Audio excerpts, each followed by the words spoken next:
what's good, y'all? Welcome to my review for more. I'm about to say episode 12 or something like this is it's an OVA, whatever. Anyway, we are here for 171 plus 1. That was the title, right? 171, yeah, 170 plus 1 more.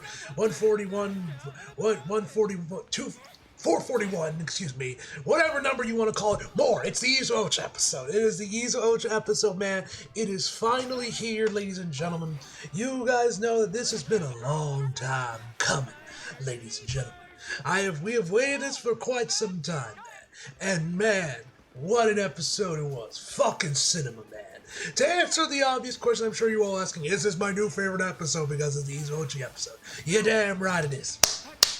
Shit was fucking cinema, man. Absolute cinema. Now, a couple days like usual, the staff of the episode came out. Unfortunately, we didn't end up getting Nakamura on this episode, or Yuki Hayashi for that matter.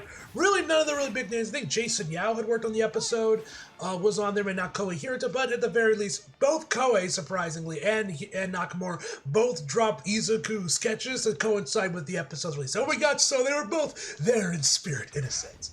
But at the very least, we did get to see my girl Haruka Ida on the episode. You guys know how much I love Haruka Ida. You guys know how much I was singing her praises for her OPs and EDs, and I wanted her to direct and storyboard an episode for the final season, which she kind of did. She got to storyboard one episode and did some key animation on it as well. Also did some work with Vigilantes as well, where I think she might storyboard an episode there as well, or she might just animate an episode for one of the IZUOCHA episodes. I'm not entirely sure. But she was also listed for this episode. Now, if you guys remember, I think I tweeted about this a bit before Season 8 had started airing, about my wish list for the season. And I think somewhere in there I had mentioned I wanted Haruka Ida to storyboard, direct, and animate this entire sequence of the episode, man. I want her to be the director storyboard for the episode, but I wanted also her to be like the animator doing the actual like confession scene. Which, like I said, she was on the episode, and according to Sakagaburo, assuming these credits are accurate, which, like I said, most of these are presumed, there's only been like one or only two confirmed credits that we have so far for the Kato Sakagaburo that were actually on this episode. She was actually on when Izuku is running towards Uraraka near the start of it, so we got her. So I had a feeling she was here, man, especially when we saw like the reflection. I think it was in Uraraka's eye of Izuku reflecting. The composite there was beautiful. I had a feeling that Haruka was there for that part. So good to know that I was kind of right there, man. We'll have to wait and see how that she confirmed that this was indeed her. If she was somewhere else in the episode. The actual main confession, the money shot of the episode ended up being handled by, presumably anyway, because like I said, most of these are presumed, Anna Yamaguchi. It was the animator behind this one. So let's check what else has she done for the episode. Okay, so she did some work on the EDs, did some work for Freerun, apparently, seemingly. She did that beautiful shot of Izuku from Season 7 when he came to the castle in the sky. Also did some work for Kaiju number 8 as well. So she's done some stuff. Wait, did she also do AD work for the episode? Yeah, it looks like she also did some AD work for one of the episodes for Season 8 as well. So that's cool. Anyway, but yeah, she was the one, apparently, that it was the one doing the actual, money shot, the confession scene itself. She was the animator behind that. So, yeah. But yeah, like I said, guys, you guys know this episode's pretty cool. I mentioned my reaction, but this episode, man, a long time ago. You guys remember when the chapter of this had initially leaked for this one? It was on my birthday, man. Just like when Marvel, I got the trailer for Infinity War came on my birthday, man. So it's got crazy that both my favorite superhero series or franchises rather gave me something huge on my birthday. Avengers, Infinity War trailer for Marvel, and of course more for IZUOCHA, because that's when the leaks came out. Now, and you also guys remember I did a whole video doing about salty Bakudeka tweets. I don't know. I'm thinking about maybe doing a part 2 because the anime episodes air though. From what I can tell, the Bakudekus have finally realized that they have lost and have retreated into their caves and to go into hiding or whatever. They're dead, So I don't know. I've seen there was a couple tweets to see, but I don't think I've got enough juicy stuff to make a whole video about it like I did last time, man, where they were just fuming. So I might do one if there's some more crazy tweets coming out, but more than likely I probably won't do a part 2. But yeah. So yeah, man. Like this episode was absolutely incredible, man. We also, to quickly mention this real quick, we also got confirmation that the Airy one shot as well will be adapted as well. That will be getting its own OVA alongside more. Judging the fact we didn't get a release date for it yet, I'm assuming it's not. It's probably going to be coming out later in the year, probably summer, maybe even fall. I was wondering maybe they were going to do like a back-to-back where they do this episode one week, and then the next week they do the Airy one shot. But no, from the fact that we don't got to release it yet, we're not getting it next week. So probably sometime during the summer is when that will drop. Now apparently that one is like only like 5 pages long, so it'll either be like a really short episode, or Horikoshi Sensei is like working with Studio C to like expand, which this episode was also expanded on a bit compared to the original chapter as well. But that one probably needs some like major expansions in order to get into a 23 episode full length episode. Assuming they don't just do something shorter or just adapt it straight for 5 minutes, and that's all we get. We'll have to wait and see on that how that goes, ladies and gentlemen. But yeah, man. Yeah, there's nothing else I got to mention. Wanted to quickly mention the announcements and everything, man. But yeah, enough jibba jabba. Let's get on to the actual episode. So we started the episode off with, of course, the dream sequence of Uraraka seeing Toga in her dreams and the fields and everything, man. Also, that ass though, goddamn, like I've literally seen people posting fan art of like filling it out from there's been artists that have taken this shot of the end, which is one of the preview stills, and like actually drawn the bottom half of it to show just like how big Uraraka's ass actually is. There's always, of course, you got to see folding of the manga and everything. There's been other shots that will prove that Uraraka got a fat ass, but damn. Anyway, so we got that. Also, guys, a couple of things I was going to mention. One, this episode, for the first time since Season 4, was actually done as a same-day simuldub, finally marking Hiroaka's return to a same-day simuldub schedule, even though I'm pretty sure the final season was on a same-day simuldub schedule. But for whatever reason, they still released it 2 weeks behind, man. Just the way the VAs were talking about it, it made it seem like that was on a same day simuldub schedule. Anyway, but yeah, now to be fair, I don't remember if any of the previous OVAs, like the Season 5 ones, or the Yu-Gi-Oh one, or like those ones for like I think Season 4 was it when they had that training thing that was 2 episodes long. I'm not sure if any of those were also done under same day simuldubs, or those ones they're 2 weeks. I don't remember. But regardless, I'm gonna pretend this is the first time because IZUOCHA got that motion. Anyway, also guys, I'll be seeing the Michael Jackson movie today, so the review, depending on how long this takes, the review might end up coming out a bit later tonight. Just wanted to mention in case the review gets delayed. But anyway, she's having the dream again with Toga. She wakes up in her office, looks amazing by the way. I love the art direction here, man, the lighting here, man, the compositing. All this looks phenomenal.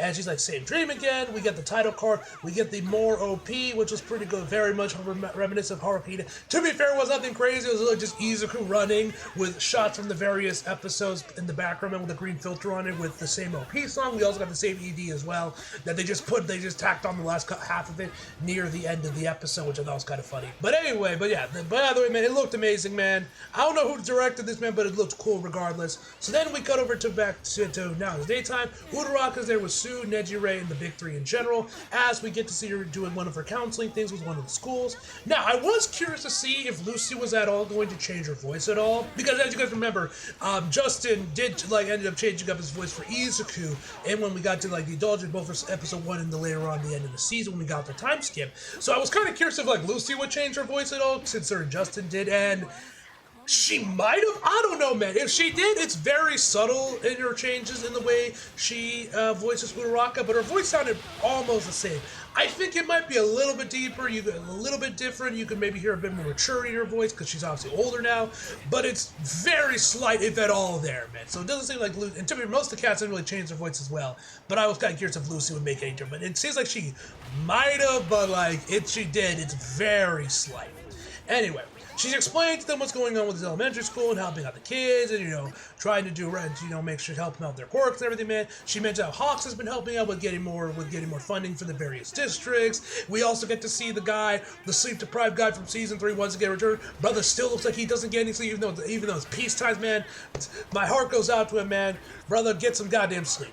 So anyway, they get over to this playground area wherever they're going to meet up with the kids. They're of course losing their shit at all the pros. Uraraka, Toga, Nejire, and even Tamaki got some fanfare as well, surprisingly.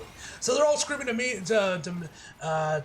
like, do the thing, do the thing, do the thing. So he runs up into the tree and is just shaking his ass through like all the different like throughout the tree. But I don't even know, like honestly, the way like the speed lines and how he's like fading in and out is meant to represent that he's just that fast, which I don't know if they ever really mentioned before that Mirio was a super fast character previously, but then again, it's also been 8 years, so like he very easily could have developed a faster speed and whatnot over that time frame. But I was kind of surprised how fast seemingly he is. But anyway, he's like poking his ass out throughout the tree and tells it like, yo, it's time to harvest some peaches, and like tells the kids like, shoot me with your quirks to try and grab the peaches. So they all start firing their quirks at the tree, man. What if none of these kids had long range quirks? That's what I want to know. Like, what would I have done if them had long range quirks? Anyway, so he's doing that whole thing, man. Of course, if you guys have read the chapter anyway, we see the kid with the little hard head that looks like a World War I helmet, kind of low key, or World War II maybe helmet. He's kind of like sitting in the background, timid, you know, not really doing nothing. Uduraka kind of walks up to him, give her that smile that's been memed to death in fan art, which you know was also in the trailer as well. He taps his hand on her hand and activate her quirks. And he starts floating up towards her, which also I don't think this was in the manga version. This might have been, I just didn't notice it. But you actually get to see after she activates her, after he touched her, and her quirk has been activated on him as he floats up. You can actually see the little pink bubbles surrounding him, which was interesting because I'm pretty sure that wasn't the manga. If it was, I just forgot. But that was interesting to see. I do hope that one of these days, whether it's obviously movie 5 will probably get something, which we know it's going to happen. There's no way we're not getting a 5th movie at some point or another, man. Whether they put it there or they mix it in with the Airy one shot to expand it to get to that 23-minute length for a standard episode, I don't know. But I do hope one of these days we can finally learn more about Uraraka's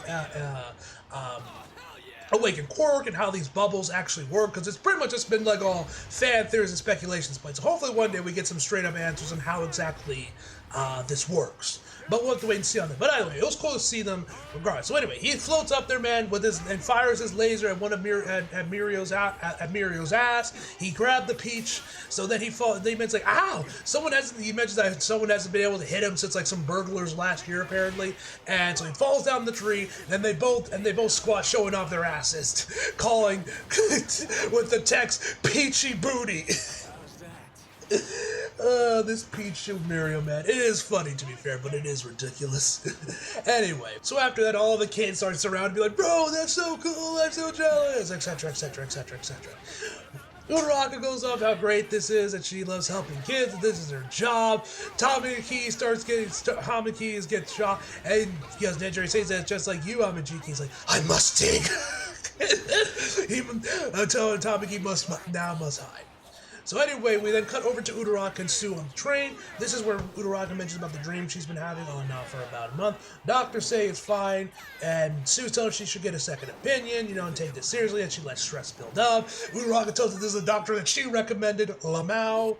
And she starts wondering on could this be about, thinking that maybe some of Toga's blood is still in her system in some way. And actually, I didn't notice this but if you pay attention to the background of this shot, you can actually see Toga's reflection in the mirror where Uraraka is sitting during this part of the episode when they're on the train, which I thought was a really nice touch. I thought that was really nice. I don't know if that was in the manga at all, but I thought that was a really cool touch to have Toga appear in the reflection of the window, man.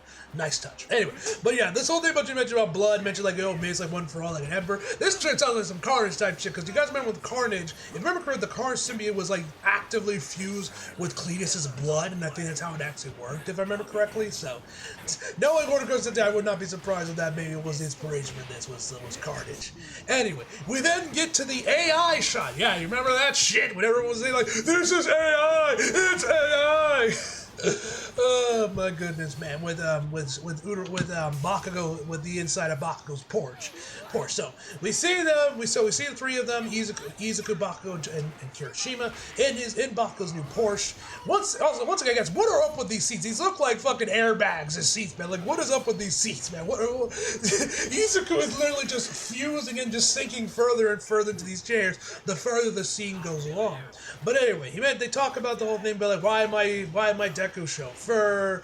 You know, Izuku mentions how he wants to be a teacher. Also, one other thing I brought up before I mentioned, you can see during this part that I'm pretty sure Kiroshima's eating some like chocolate or something, and Bakugo says, "If you get any crumbs in here, you're dead." And actually, right when he's about to put it in his mouth, if you pay attention, you can actually see some crumbs start to fall from the chocolate. Naughty Kirishima. He seems to just be rage baiting him at this point, man, because with the banner he has with Bakugo in this part of the episode, and of course doing it now, I don't know if he meant to do that intentionally or not. Wouldn't be surprised if he did. It seems like he's just rage baiting him at this point. Oh, I love these two men, they're fun. Anyway, so, and also one thing before I'm going to mention at the start of the video, we might as well mention it now. I love the new title cards they have for the characters when we see them throughout the episode that shows them their rank as well. It actually shows you if they're on the rise, stagnate, or if they're on the low, which I thought was a nice little touch to add. I don't know if that was in the manga as well, but I thought that was pretty cool to see it. And Kirishima asked him, like, hey, if any of his students would work well with him. He's having a hard time finding a sidekick since he went indie. You know, in fact, I'm told that there's something he won't learn until he's like training someone. We then cut to Fat Gum, his new costume, and we actually get to see what Tamaki looks like now currently. And I dig the new fit. He has like a shorter haircut and everything. He looks good, man. I dig his new fit, his new style. And mentions how Tamaki is like scared of mentorship, and he just says he just wants to work with Fat. And like I said, like the further this goes, the more Izuku sinks into the chair, where then Izuku starts shit talking Bakugo a little bit, man. This really shows you, like, you can really tell from this episode that Izuku and Bakugo are definitely like just straight up friends now. Like, their relationship is definitely, you know, repaired itself. That's what I was looking for. Repaired itself since, you know, their days in high school, man, where they're just kind of chill now. Where he talks about where apparently after his battle with One For All, immediately had a bunch of applications to his agency for sidekicks, but they all ran away. But he says, but they all ran away crying. Also, because I love Justice performance here, man. He sounded great here, man. And I'm loving the voice change he did for Izuku. His adult voice, man, sounds perfect. I probably will go back and watch the Japanese version of this episode, at least the ending of the convention, to hear how Daiki sounded. But yeah, Justin sounded amazing here, man. Anyway, so Bakugo starts growling, gritting his teeth, and being triggered at all this, man. It's like, you want to eat concrete? And so he asks him if he's still teaching, he's going to say AUA. Basically, he's about to ask him if he wants to join his agency, which I don't know if this was changed from the manga, because I remember when this chapter had dropped, like I said, I didn't really read it. I saw like the last couple of pages, not the entire thing, because I didn't want to spoil myself, because I wanted to wait until the anime had adapted to actually see it. But I remember a lot of people saying that Izuku, that Bakugo had offered him a position as agency, and Izuku had declined it. They made it seem like, and I don't know if this was slightly changed from the actual chapter, where it seemed like he had straight up asked him, and Izuku said no. Here it seems like it was kind of like they got to that point, but he never actually directly asked him, and Izuku didn't directly say no. If any of you guys have read the manga, tell me if this was changed or if this was the same way in the manga as well, about Izuku rejecting Bakugo's offer to join his agency, instead wanting to stay at the school and do hero work on the side. Anyway, so he asks him, like, and Izuku tells like, yeah, I still want to be a teacher. He mentions that, you know, he has free reign to use the armor as much as he wants, but he thinks that even if he still had one for all, he still would have been a teacher, and he loves doing it, man. So, yeah. And then Kirishima starts laughing, being like, he said no to you before you could ask, Lamau. And then this is when we get to the scene where Bakugo tells him, like, hey, you know, to think more about himself, you know, be like, if everyone's special to you, no one is. Which, by the way, I have to ask, did anyone, when they first either read this in the manga or watched this episode, did anyone else immediately think of that scene from The Incredibles with Shinjo where he says, like, well, if everyone's super, no one is? Did anyone else think? Because that immediately came to my head when Bakugo said it. I immediately thought that scene from The Incredibles. But anyway, we then get to the commercial card. Once again, they use the same one for season 8. They didn't change or anything, which would have been nice if they like changed it specifically for more, but I don't really blame for just reusing it. Anyway, this is when we cut over to the actual get together for Todoroki becoming the number 2 hero, and where all the classmates together enjoying some food together to celebrate. We get to see everyone in adult form. We get to see Momo, Jiro. Momo looks amazing, by the way. Goddamn, that woman is beautiful. The whole crew here. We also get to see what their ranks are, man. Where Mineta is 108, Mina looking fine as hell. She's 28, man. Jiro's 30, etc., etc., etc., etc. Also, I gotta say, I think I mentioned this before in my final review for season 8, But once again, I love Iida's new look, man. That new hairstyle he got going on there, man, looks amazing. So then we get to see some of the new other top 10 heroes and some of the other like adult ones that we see currently. We get to see their new designs. Mount Lady, Mirio, Wash, you know, Death Arms is also back in the game, man, you know, etc. We also get to see what the other characters we followed throughout the series were. We get to see Tetsu, you know, Cammy as well, rocking the twin tails. Perfect for when Baku was railing her. Y'all know I had to throw in a Baku Cammy reference in this summer, man. Y'all know I had to mention, like, come on. You can't. When she got those twin tails, man, you know it's going to be a show about handlebars while Baku's railing her. Anyway, all the new costumes look great as well, man, I have to say. But yeah. Anyway, also before I forget to mention, Hobe was the one that did the montage for the heroes coming in there, man. And for this sequence, when they're at the bar, the animators listed for this presume is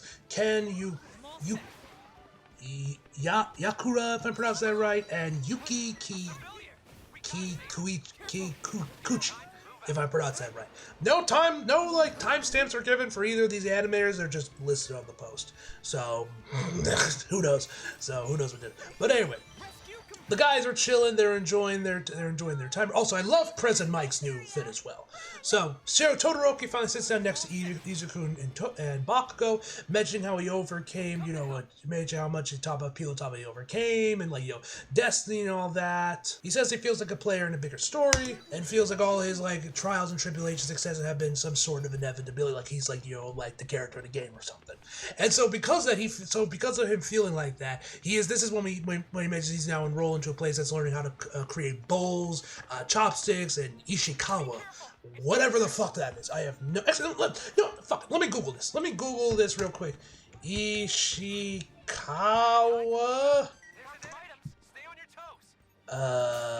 It's just giving me a prefecture. What is Ishikawa known for? Let me look up what is Ishikawa. What is Ishikawa? Stone River or Stony Stream, Japanese prefecture, a fishbone. Okay, this is giving me literally nothing. I don't know what the fuck this is. Is he creating graphs? Whatever. Anyway, he's making bowls and chopsticks. That's what we need. That's what Izuku and Baku are shocked by this revelation. And so he's like, you know, he thinks it makes soba taste better when it's created with some of the tools that he has made. We also see him praying at Toya's altar, which I'm assuming is the same one in Endeavor's place. I don't know if he has one in his own house or he just like just drives up to Endeavor's place and be like, hey man, what's good? Praise and leaves. I don't know.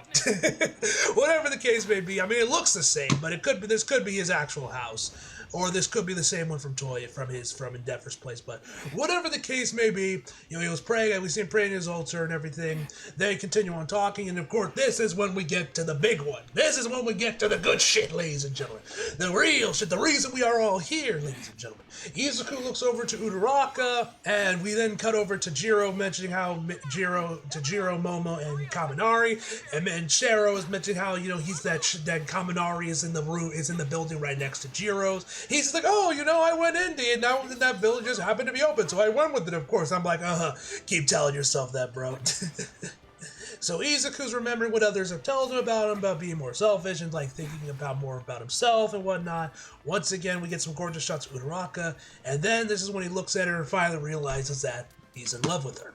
Then cut to the brand new footage of this, to the added content. This where there's a hit and run, and they all rush over to stop. This is where we also get to Jason Yao's section of the episode, or at least what's presumed to be Jason Yao. He's listed on the cut.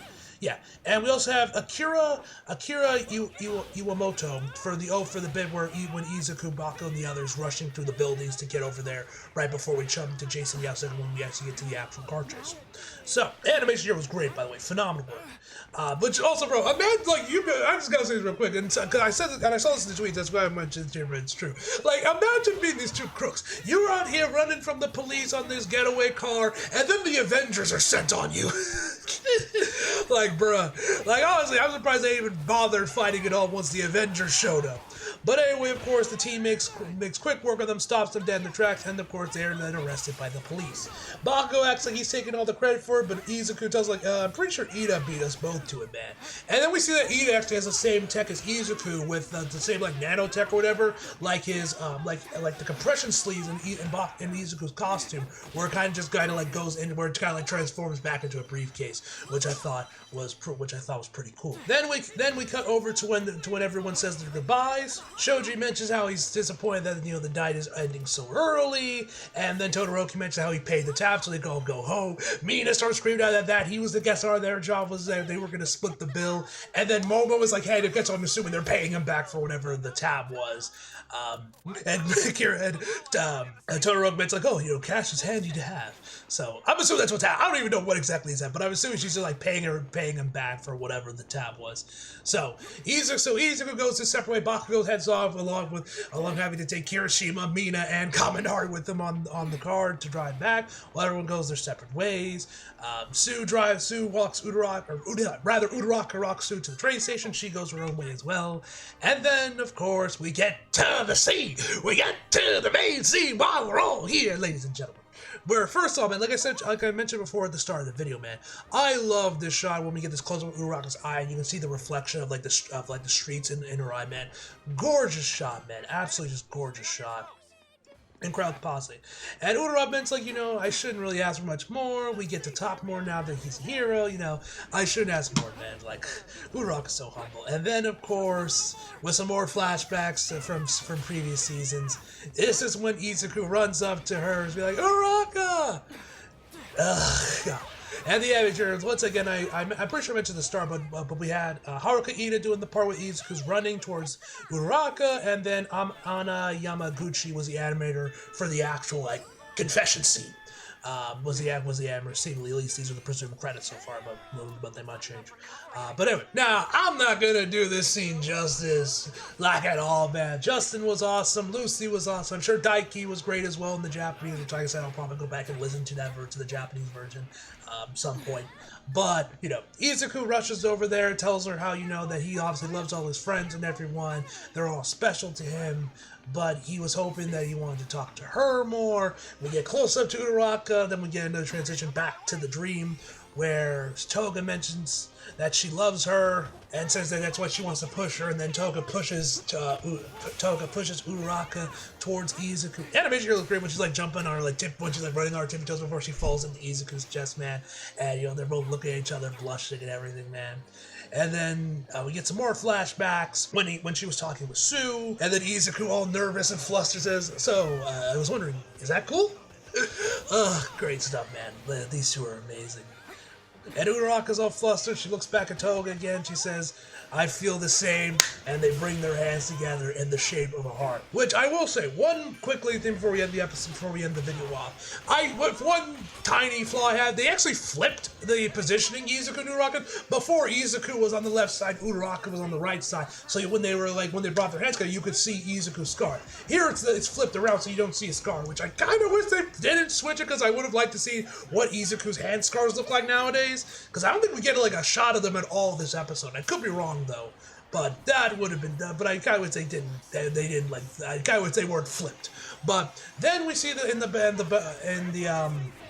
the billboards behind, or in front of them, or behind them rather, for the Izuku, Todoroki, and Shigaraki, with Izuku, Bakugo, Todoroki going their separate ways, which apparently is actually an anime trope. I did not know this. Literally, I saw this from My Saku Academia. They had retweeted a couple posts saying that this was apparently a bit of a trope used in various other animes when it comes to romance. One is from a Pokemon anime, something else is from some other show entirely. Maybe these are both from Pokemon, I'm not sure. Yeah, I think these are both from Pokemon. Posted some old tweets from 2020 showing this off. I'm not sure if this animator had any connection to this scene or whatnot, but a bunch of people were tweeting about this. So I thought, if I remember, I'll leave links to these yeah, it's all Pokemon from some Pokemon anime. If I remember, I'll leave a link to the tweets in the description box so you guys can check them for yourself. But I found that kind of interesting that this was actually a thing, that this was a bit of a trope with the billboard thing with anime. But or maybe it's just a callback. Either way, it's pretty cool. I'm not sure if any of the animators working on that episode was also working on this episode. That's why it was designed like this. But either way, that's kind of cool to find out. But yeah, I'll leave a link to those tweets down in the description box below if you guys want to check those out if I remember to put them in. But yeah. And then we end the episode off with showing up what the other characters are doing on their ways to home, man. Which for this scene was done in part by IZUOCHA. She did. Let me see. She did the start of it up to like Tokoyami, to like the start of Tokoyami. She also handled the last bit between Todoroki and Shinso as well. Those are the parts that she did. So yeah, we have the episode with a close-up of their hands together, man, and then they fucked. Sorry guys, I had to throw in a reference to my girl Mochi, man. Mochi Flow, man. I don't know if I mentioned this in my previous videos. I probably didn't because of the timeline, man, but her fanfic more review, man, is fucking brilliant, man. Go read it. If I remember, I'll leave a link to that down below in the description box below. You want your IZUOCHA smut, man. She is the queen. She is the goat of it, man. Goddamn, it is perfect. It is a 10 out of 10 masterpiece. Easily the best fan fiction I've ever read. Read it, read it, read it. She also got, yeah, she's got, like, on her wedding chest, she just re-released on, for this new 24-hour thing that MU is doing, some new fan art from like, Cade, Crep was in there as well for some of it, man. She brought in, salmon jump, rather, do some fan art for the wedding chapter, man, the sex one, which, oh my god, bro. But yeah, man, I cannot sing that woman's praises enough, man. She's an incredible writer. Hell, she even helped me write and edit the Spud, Lemon, whatever you want to call it, chapter I did between Jason and Barbara for my fanfic, man. I actually asked her if she would look at it, man, give me some pointers on it, man. She was actually kind enough to look through like the first half of it, man. So yeah, love Mochi, man. She's a great author, man. Great writer, man. If you love IZUOCHA, man, go read her fanfic. Her and Kate are easily the top two, man. Ain't no one on their level. They are the best at writing IZUOCHA. Yeah, just read it, read it. Anyway. And then the rest of the ED plays as normal. So yeah, phenomenal episode, man. Easily my new favorite episode of the series, man. IZUOCHA is canon. Bone, Studio C, and fucking what was her name? Naomi, the series director, did an amazing job directing this episode, man. I was happy to see my girl Haruka eat on this episode. Also, one other thing I forgot to mention, there was actually like a theory going around where like some prediction people were wanting with this episode that during this part with Izuku and Rock, they play one of the, the Gilio and Anna track from movie 4? Let me see if I can find it, because I looked it up on my YouTube earlier just to see what the song's out. Yeah, Gilio would add a track from movie 4 to play it during the scene, and they actually did. So shout out to all the people that got that. So shout out to all the people that predicted that. But yeah, man. Incredible episode, man. I'm excited. Hopefully, I am hoping that with the Area 80, it is expanded upon. We get some more IZUOCHA moments in there in some capacity, hopefully. We'll have to wait and see on that. I mean, even if we don't get in there, we're going to get in movie 5. Like, that's a guarantee. We're going to get IZUOCHA in movie 5, man. But yeah. Anyway, guys, that's all I got for you guys today, man. This was an incredible episode. I'll be back once again, obviously, when the Airy one-shot, when the Airy OVA drops as well. And yeah, man. Overall, guys, I of course give this episode a 10 out of fucking 10, ladies and gentlemen. As always, hope you guys enjoyed the video. Leave a like if you did, subscribe if you're new. Follow me social if you feel like it. Links are across below. And as always, back for more. See you guys next time.